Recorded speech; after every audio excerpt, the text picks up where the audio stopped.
नमस्कार साथियों, सर्वेभ्यो नमो नमः।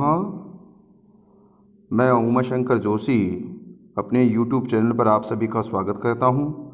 मित्रों, गुरुमंत्र सफलता के साधन के अंतर्गत आज हम जिस प्रकरण का अध्ययन करेंगे वो है सवर्ण दीर्घ संधि। कौन सी है मित्रों? सवर्ण दीर्घ संधि। तो आइए मित्रों, सवर्ण दीर्घ संधि क्या होती है, कैसे इस संधि में प्रक्रिया होती है, कैसे इसके उदाहरण आते हैं, परीक्षाओं में किस तरीके से प्रश्न पूछे जाते हैं और हमें किस तरीके से शॉर्ट ट्रिक के माध्यम से इन प्रश्नों को हल करना है, उन सभी की चर्चा आज हम इस प्रकरण के अंतर्गत करेंगे। तो आप बने रहिए मेरे साथ। आइए चर्चा करते हैं सवर्ण दीर्घ संधि।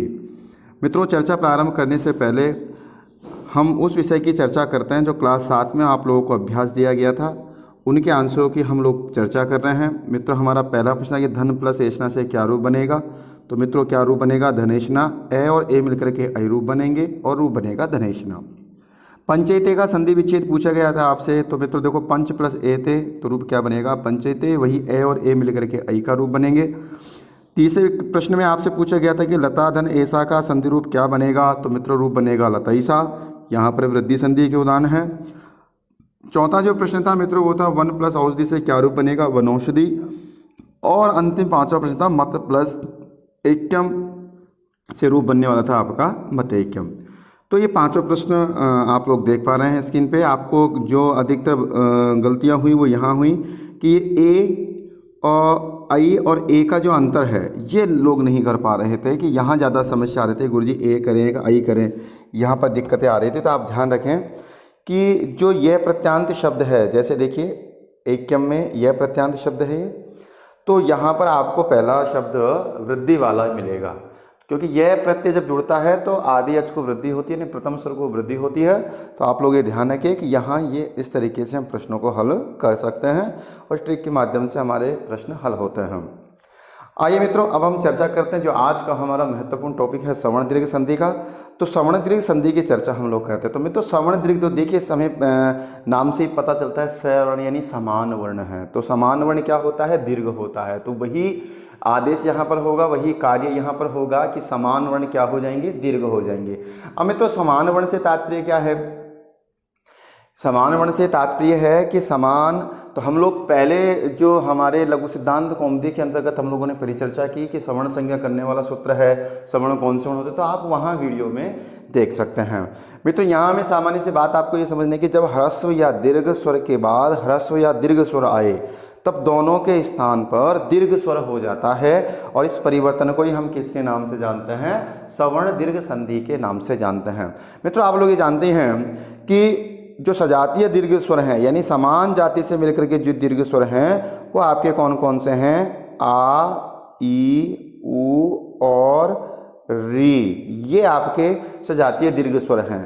मित्रों, मूल जो स्वर हैं वो ए, ई, उ, री और री, ये आपके 5 मूल स्वर हैं। और इन मूल स्वरों में ये जो री है इसका दीर्घ रूप नहीं होता है। तो हम ये कहेंगे कि यहाँ पर सजातीय दीर्घ स्वरों की बात की जाए तो समान जाति से मिलकर के क्या हुए हैं?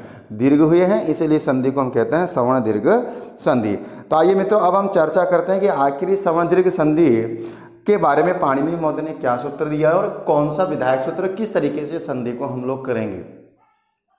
तो मित्रों, सवर्ण दीर्घ संधि करने वाला जो सूत्र है वह अकः सवर्णे दीर्घः। क्या है मित्रों? अकः सवर्णे दीर्घः। तो देखिए, ये जो सूत्र है ये 3 पदों से मिलकर के बना है। अकः से मिलकर के बना है, सवर्णे से मिलकर के बना है और दीर्घ से मिलकर के बना है। यहाँ थोड़ा हम समझ लेते हैं कि अकः सवर्णे, सवर्णे का मतलब देखिए, यहाँ सवर्णे में सप्तमी विभक्ति है, तो सवर्णी पर में हो। किसके पर में हो? अकः, यानी अक प्रत्याहार के बाद में क्या हो? सवर्णी पर में हो। सवर्णी पर में से तात्पर्य, अब अक प्रत्याहार में कितने वर्ण आते हैं मित्रों? 5 वर्ण आते हैं।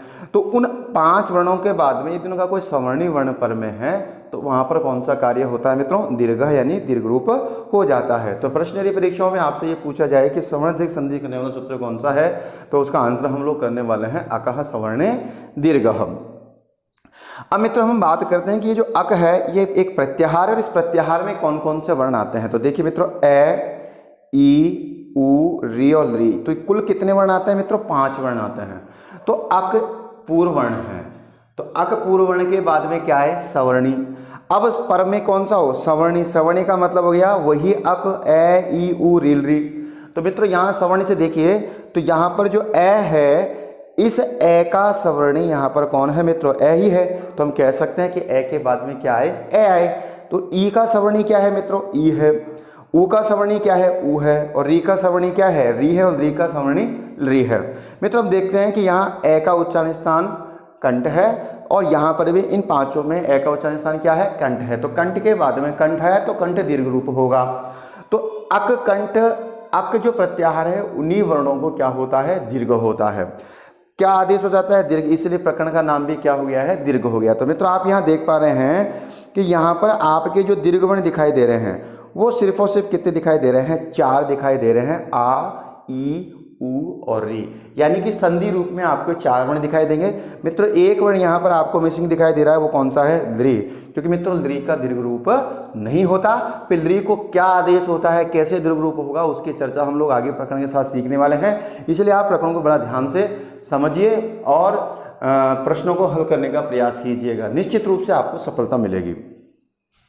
अब मित्रों बात करते हैं हम लोग कि आखिर ये जो ह्रस्व और दीर्घ जो स्वर हैं इनका मिलन कितने प्रकार से होता है। तो हम कहेंगे कि इनका मिलन कितने प्रकार से होता है? 4 प्रकार से होता है। जैसे ए के बाद में यानी ह्रस्व के बाद में ह्रस्व स्वर हो तब भी उसको क्या हो जाता है? दीर्घ। यहाँ पे ह्रस्व के बाद में दीर्घ आ हो तब भी क्या होगा? आ। और दीर्घ के बाद में ह्रस्व अकार हो तब भी क्या होगा? आ। और मित्रों दीर्घ आ के साथ में दीर्घ हो तो फिर क्या रूप बन जाएगा? आ। तो कहने का मतलब ये हुआ कि चाहे ह्रस्व हो या दीर्घ हो, इन दोनों का आपस में मिलने पर क्या हो जाता है मित्रों? दीर्घ रूप हो जाता है। इसी प्रकार आपको ई के बारे में, ऊ के बारे में, री और री में भी 4 प्रकार से दीर्घ रूपों को जानना चाहिए, यानी कि 4 परिवर्तन आपको दिखाई देते हैं। अब मित्रों हम इन उसको उदाहरणों के माध्यम से समझते हैं। अब हमने सबसे पहले उदाहरण हम लोगों ने प्रयास किया कि ए और आ के बाद में ए या आ जाए तो दोनों को क्या होता है मित्रों? आ होता है। तो देखिए मित्रों पहले उदाहरणों को हम लोग समझते हैं। हमारे पास में है दैत्य धन अरि। क्या है मित्रों? दैत्य धन अरि। तो देखिए यहाँ दैत्य में से ए स्वर है अंतिम और यहाँ अरि में पूर्व स्वर है ए। तो मित्रों ये दो ए और ए इन दोनों को मिलकर के हम क्या बना देंगे? आ बना देंगे और रूप क्या बन जाएगा आपका? दैत्यारी। इसी तरीके से हिम धन आले में, तो हिम में ए है मित्रों, देखिए आले में आ, तो ए और आ ये दोनों मिलकर के क्या बन जाएंगे? आ। और मित्रों वर्ण सम्मिलन करने पर आपका संधि रूप क्या बनेगा? हिमालय, जो आपको यहाँ पर दिख रहा है। आइए मित्रों अब कुछ और उदाहरणों की चर्चा करते हैं। हमारे पास में एक उदाहरण है शस्त्र धन आगार। क्या है उदाहरण मित्रों? शस्त्र धन आगार। और तो देखिए यहाँ पर कि शस्त्र में क्या है मित्रों? ए और आगार का आ, इन दोनों को मिलाने पर हम लोगों ने दीर्घ रूप बनाया आ और आपका रूप क्या बन गया? शस्त्रागार। क्या रूप बन गया मित्रों? शस्त्रागार। अब आपसे परीक्षा में प्रश्न पूछा जाए कि बताइए शस्त्रागार का संधि विच्छेद क्या होगा? तो शस्त्रधन आगार।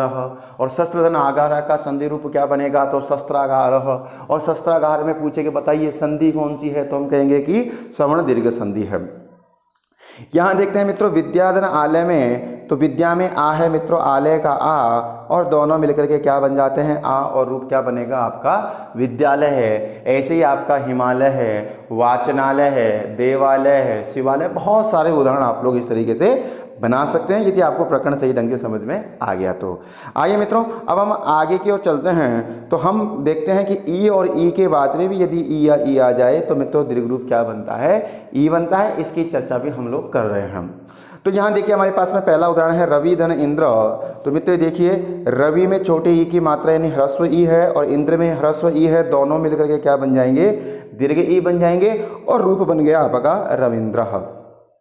तो ध्यान रखिएगा कि रविंद्र में हमेशा बड़े ई की मात्रा आती है।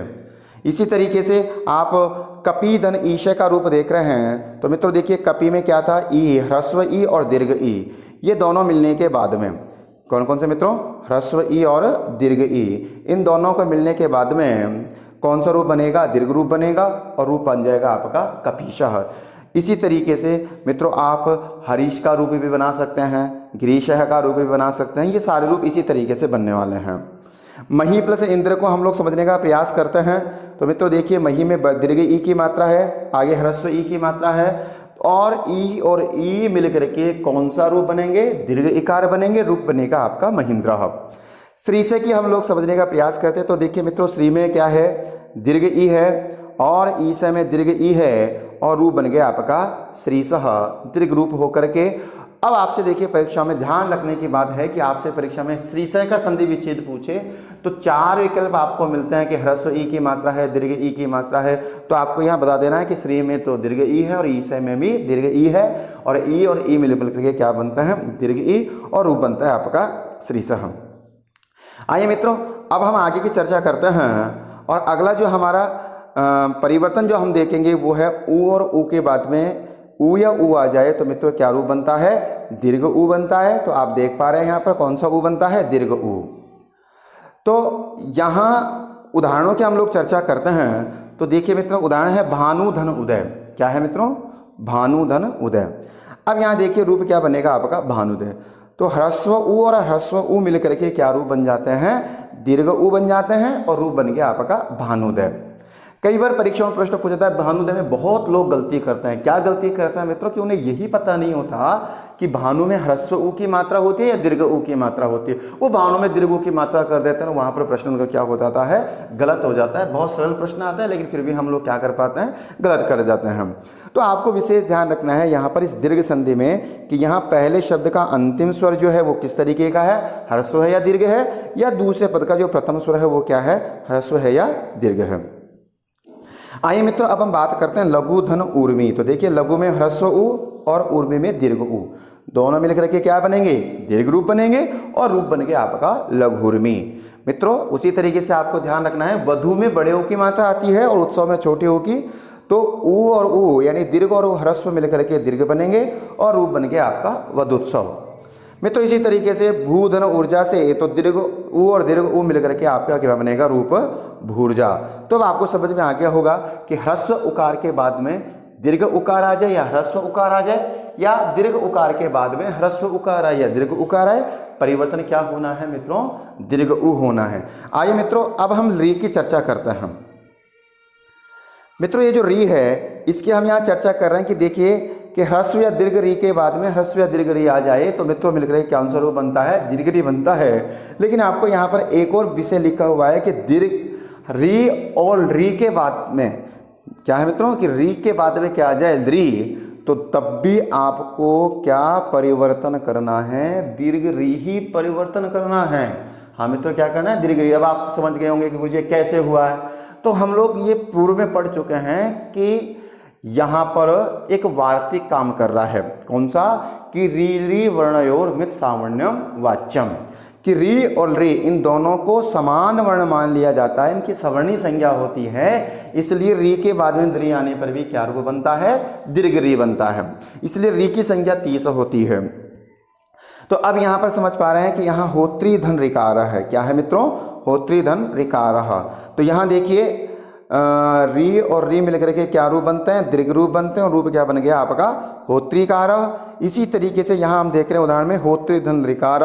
तो यहाँ देखें मित्रों कि री और री मिलकर के भी क्या रूप बनते हैं, दीर्घ री बनते हैं, और रूप क्या बनता है, होत्रीकार। तो होत्री धन ऋकार से भी होत्रीकार रूप बनता है, और होत्री धन ऋकार से भी होत्रीकार रूप बनता है। यानी कि अब आप समझ गए हैं कि री के बाद में या रिया या लरिया या दीर्घ रूप क्या होना है, री होना है। आप इसको अपनी नोटबुक में लिख लें क्योंकि परीक्षाओं में इस तरीके के प्रश्न ज़्यादा पूछे जाते हैं। आइए मित्रों, अब हम चर्चा करते हैं आगे की ओर, और हम ये बता रहे हैं अब आपको कि परीक्षाओं में किस तरीके से प्रश्न पूछे जाते हैं। उनसे पहले 2 उदाहरण और हम चर्चा कर लेते हैं कि मातृधन ऋणम से क्या रूप बनेगा, मातृणम। तो देखिए मित्रों यहाँ पर री और मिल करके दीर्घ री बन गए हैं, और पितृधन ऋणम से क्या रूप बनने वाला है मित्रों, पितृणम। तो री और मिल करके भी यहाँ पर क्या रूप बन गए हैं, दीर्घ रूप बन गए हैं। तो इस तरीके से हम 4 प्रकार के परिवर्तन देख चुके हैं कि ए या आ के बाद में ए या आ जाए तो दीर्घ आ होता है, दीर्घ ई, दीर्घ ऊ और दीर्घ रू भी आप लोग समझ चुके हैं।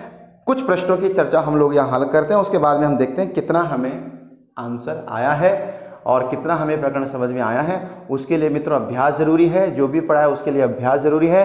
तो मित्रों आज हम अभ्यास करते हैं कि हमने कितना सीखा है, आज के वीडियो में हम लोगों ने कितनी जानकारी ली है, कितना प्रकरण हमारे समझ में आया है, उसके लिए हम अभ्यास कर रहे हैं। तो मित्रों अभ्यास में हमारा पहला प्रश्न है कि सम्यक चिनोतु, कि जो सही है उसका चयन करना है।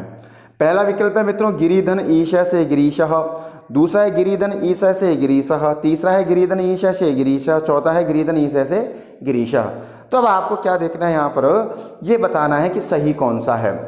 तो मित्रों देखो पहले विकल्प में गिरिधन ईश में तो कोई कमी नहीं है, यानी संधि विच्छेद सही है, लेकिन यहाँ पर ये जो संधि रूप बना है ये क्या है मित्रों, गलत है। दूसरे विकल्प में हम लोग देखते हैं तो गिरिधन ईशय में तो मित्रों गिरी से संधि रूप तो सही बनाया है, लेकिन ये ई से क्या है, गलत है, इसलिए ये हमारा विकल्प गलत हो गया।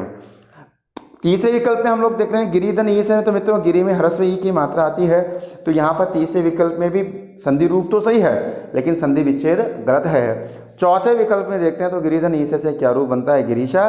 तो मित्रों हम कह पाएंगे कि हमारे इन पहले नंबर का जो प्रश्न है उसमें जो चौथा विकल्प है वो हमारा बिल्कुल सही है।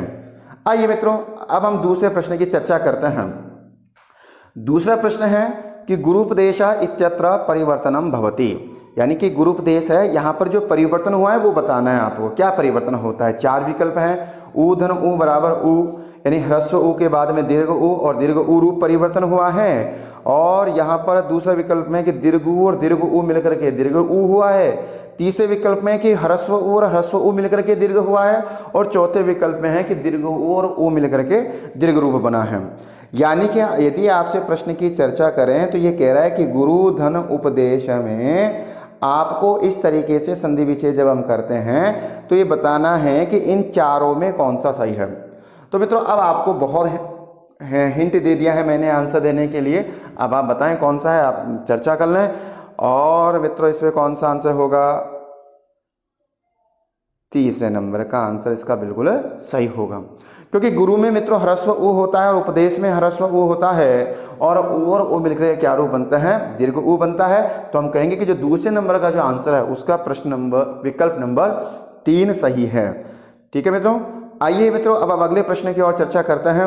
और मित्रों अपना अगला प्रश्न है प्रश्न नंबर 3, किस असम्यक चिन्हों तो। देखिए मित्रों ध्यान से पढ़ना है, असम्यक, असम्यक का मतलब जो ठीक नहीं है, यानी कि जो सही नहीं है, जो गलत है। पहला विकल्प है कि वाचन धन आलय से क्या रूप बनेगा मित्रों, वाचनालय, तो ये बिल्कुल सही है क्योंकि वाचन धन आलय से वाचनालय ही रूप बनता है। दूसरा है मुर प्लस अरी से क्या रूप बनेगा मित्रों, मुरारी, तो बिल्कुल ये दूसरा विकल्प भी सही है कि मुरारी रूप बनता है। दया प्लस अर्णव से क्या बनेगा, दयार्णव है, तो मित्रों ये तीसरा भी सही है। और चौथा है नय कॉपी। तो हम ये कह सकते हैं कि जो प्रश्न नंबर 3 है इसमें कोई भी गलत नहीं है, तो इसका भी विकल्प नंबर 4 सही होगा। आइए मित्रों अब हम प्रश्न नंबर 4 की ओर अग्रसर होते हैं। और प्रश्न नंबर 4 है कि तस्यास्ति इति पदस्य समुचितः संधि विच्छेदः कः, कि जो तस्यास्ति पद है इसका समुचित संधि विच्छेद क्या है। पहला विकल्प है तस्यादन अस्ति, दूसरा है तसीदन अस्ति, तीसरा है तस्यदन अस्ति और चौथा है तस्यादन ते। तो मित्रों जानते हैं आप तस्य प्लस अस्ति से क्या रूप बनता है, तस्यास्ति। तो हम कहेंगे प्रश्न नंबर 4 का जो आंसर होगा वो होगा विकल्प नंबर 3। आइए मित्रों आज हम आज के अंतिम प्रश्न की ओर चर्चा करते हैं कि सवर्ण दीर्घ संधेः उदाहरणम अस्ति, अर्थात सवर्ण दीर्घ संधि का उदाहरण है। पहला है स्वार्थः, दूसरा है स्वागतम, तीसरा है उभयो, चौथा है न कोपी। यानी पहला स्वार्थ शब्द है, दूसरा स्वागतम है, तीसरा उभयो का मतलब होता है दोनों, यानी पहला दूसरा दोनों है सही है। उदाहरण है सवर्ण दीर्घ के, चौथा है कोई भी नहीं है। तो मित्रों देखिए यहाँ पर जो हमारा आंसर होगा वो होगा विकल्प नंबर 1, क्योंकि मित्रों विकल्प नंबर 1 है स्वधन अर्थः, स्वयं के लिए। तो स्वधन अर्थ से क्या रूप बनेगा, स्वार्थ, तो ए और ए मिलकर के आ बन जाएंगे। मित्रों ये जो स्वागतम है ये सु प्लस आगतम यानी कि यण संधि का उदाहरण है। कौन सी संधि का, यण संधि का। इसलिए हम कहेंगे कि प्रश्न नंबर 5 का जो आंसर है वो क्या होगा मित्रों, विकल्प नंबर 1। आपको समझ में आ गया होगा। आशा है मित्रों कि आपको ये प्रकरण बहुत अच्छे लग रहे होंगे। आपसे यदि ये प्रश्न अच्छे लगते हैं तो आप मुझे कमेंट्स बॉक्स में कमेंट्स करके बताएं कि आपको वीडियो कैसा लगा, और अच्छे से अच्छा वीडियो बनाने का हम प्रयास कर रहे हैं। इसलिए यदि आपको वीडियो पसंद आता है तो लाइक का बटन भी दबाएं। जयतु संस्कृतम, जयतु भारतम।